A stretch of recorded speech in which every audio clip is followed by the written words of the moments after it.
নমস্কার সবাইকে, আমি কুহেলি। আমার চ্যানেল লেটুডে ব্লগে আপনাদের সবাইকে স্বাগত জানাচ্ছি। আজকে মনটা একটু বেশি ভারাক্রান্ত। কেন বলুন তো? দেখতে দেখতে কটা দিন বেশ কেটেই গেল বাপের বাড়িতে। ইন্ডিয়া এসছিও কয়েকদিন হলো, তারপর বাপের বাড়িতেও আজকে আমার লাস্ট দিন। কালকেই আমি বাড়ি চলে যাব। তো আজকে এই যে সকালবেলাতে মুড়ি খেতে বসেছিলাম। মা এখানে মানে ওই পকোড়া বা পেঁয়াজি যে যেটা বলেন সেটা ভেজেছিল, সেটা খাবো। আর জেঠুদের বাড়িতে বৌদি ওই দো ভাজি যেগুলো হয় সেগুলো ভেজেছিল, তো বৌদিও দিয়ে গেছিলো। তো সেইগুলো সব নিয়েই আমি বসে গেছিলাম মুড়ি খেতে। তো মুড়ি টুড়ি খাওয়া দাওয়ার পর এইদিকে আমার ভাইরা, ওরা সব ভাই সবাই মিলে ওরা অ্যাকচুয়ালি মাছ ধরেছিল। তো এই যে এখন আসলে বর্ষার সময়, তো জাল খেয়ালে তো এত জল ভর্তি, জাল খেয়ালে ঠিকঠাক করে মাছ পড়ে না। তো সেই জন্যই এখন এরা বড়শিটা বেশি ব্যবহার করছে মাছ ধরার জন্য আর কি। তো এই যে মাছ ধরছিল, তো মাছটা কাটতে বসেছে এখানে একটা ভাইপো আমার, ওরা পাশের বাড়ির একটা ভাইপো হয়। তো এই ভাইপো কাটতে বসেছে। তো এখন দেখছি আমাদের বাড়ির সব ছেলেরাই, মানে এদের এজের ছেলেগুলোর কথা বলছি, এরা সবাই বেশ সুন্দরই মাছ কাটতে শিখে গেছে। তো এই যে এখানে মাছগুলো কাটা হচ্ছিলো। আর এই যে আমি বলেছিলাম না যে রূপচাঁদ মাছগুলো আমাদের পুকুরে প্রচুর আছে। আগে আসলে কী হয়েছিল, আগে আরও অনেক ছিল। আমার বিয়ের সময় সমস্ত রূপচাঁদ মাছ জাল দিয়ে তোলা হয়ে গেছিলো, তারপর আমরা বিয়ের সময় সেগুলো খাওয়া হয়েছিল। আর এখন তো মাঝখানে কয়েক বছর ছিল না, তারপর আবার ছেড়েছিল। আর এই মাছগুলো না ভীষণ তাড়াতাড়ি বাড়ে। কেন কি, এরা তো পুকুরের ছোটোখাটো মাছগুলোকে সব খেয়ে নেয়, সেজন্য আমাদের পুকুরে কয়েক বছর ছাড়া হয়নি। কিন্তু এই মাছগুলো খেতে না বলে, তবু এই মাছগুলোর টেস্ট এত সুন্দর হয় না, খুব সুন্দর টেস্টের হয়। তো সেই জন্য এই যে এখানে দেখো মাছগুলো কাটা হচ্ছে। আর বাপি ভাইপোকে দেখিয়ে দিচ্ছিল যে এইভাবে কাট, মানে জানে যদিও, তবুও বড়রা একটা তো অ্যাডভাইস দেবেই যে এইভাবে কাট। তো দেখো সবাই মিলে দাঁড়িয়ে দাঁড়িয়ে দেখছিল, সেদিকে জেঠু বসে আছে, আর এদিকে বাপি বড়দা সবাই বসে আছে সকালবেলা, ওই দুপুরবেলাটাতে, মানে ওই দুপুরের দিকটা 10টা 12, মানে 12টার দিক করেই হবে, হ্যাঁ ওরকমই হবে। তো এখানে এই যে সবাই দেখছিল মাছ টাছগুলো কাটা হচ্ছিল, সবাই মিলেই ছিল। চারটা পেটি করবে, ঠিক আছে, সুন্দর ওইটা ঠিক আছে, মুখ ধীরে ধীরে করে দে, ঠিক আছে। তো এই মাছগুলো না খেতে বলার কারণ এটাই, দেখো পুরো মানুষের মতো দাঁত এদের, দেখেছো, দেখলেই ভয় লাগে।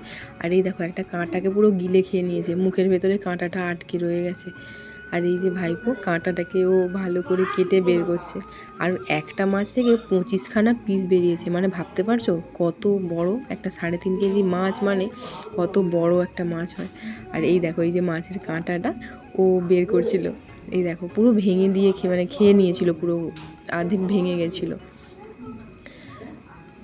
তারপর সন্ধেবেলাতে মা এখানে চিকেনটা রান্না করছিল। অ্যাকচুয়ালি জেনারেলি চিকেন রান্না হলে আমি বা ভাই করি, আগে বাপি করতো।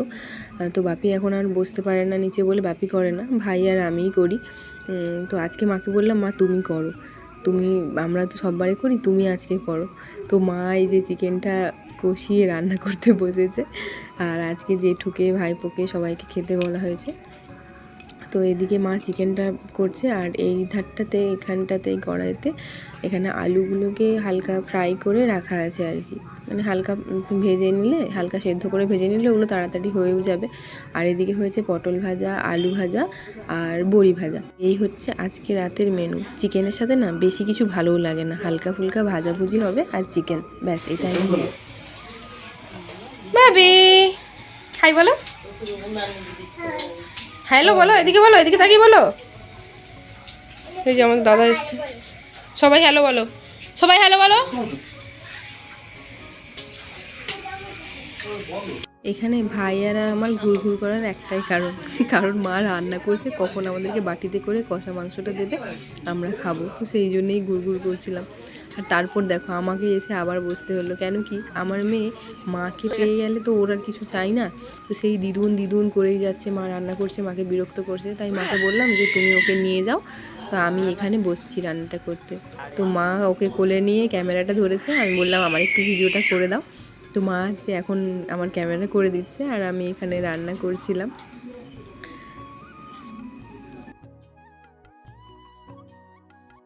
এই যে এতক্ষণ বলছিলাম, এটার কারণেই আমরা এখানে ঘুরঘুর করি। কিন্তু এই যে কষা মাংস, তো কষা মাংস তুলে নিয়েছি।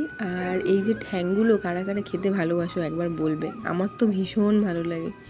তারপর দেখো এই যে ভাই এখানে বসে আছে, আমি এখানে বসে আছি, আর এদিকে শুরু হয়ে গেছে কষা মাংস খাওয়ার।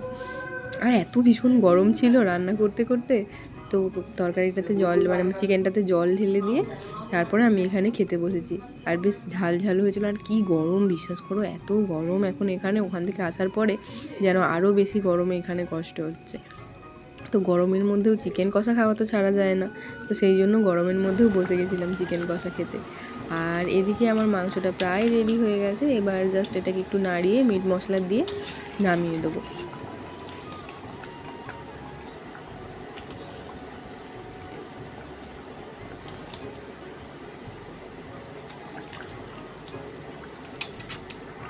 তারপর দেখো এখানে ভাইপো ওর ঘুম পেয়ে গেছিলো, তো সেই জন্য ওকে আগে খেতে দেওয়া হয়েছে, যে তুই আগে খেয়ে নে তারপর আমরা সবাই খাবো। অ্যাকচুয়ালি ছোটো বাচ্চা তো সারাদিন স্কুলে যায়, খেলাধুলো করে, তো 9টার পরে ওদেরও ঘুম পেয়ে যায়, তাই ওকে আগে খাওয়া দাওয়া করিয়ে নেওয়ার পর আমরা এই দেখো দাদুদেরকে সবাইকে ওপরে খেতে দিয়েছি, ওরা খাচ্ছে, তারপর নিচে আমি, মা আর ভাই খাবো পরে। তো চলো তাহলে আমরা এখন খাওয়া দাওয়া করে নিই। আর আজকের ব্লগটা এখানেই তাহলে শেষ করছি। এই ব্লগে যদি কিছু ভালো লেগে থাকে লাইক কমেন্ট শেয়ার করো, এবং আমার চ্যানেলে নতুন হলে এই চ্যানেলের আরও নতুন নতুন ভিডিও দেখার জন্য চ্যানেলটাকে সাবস্ক্রাইব করো।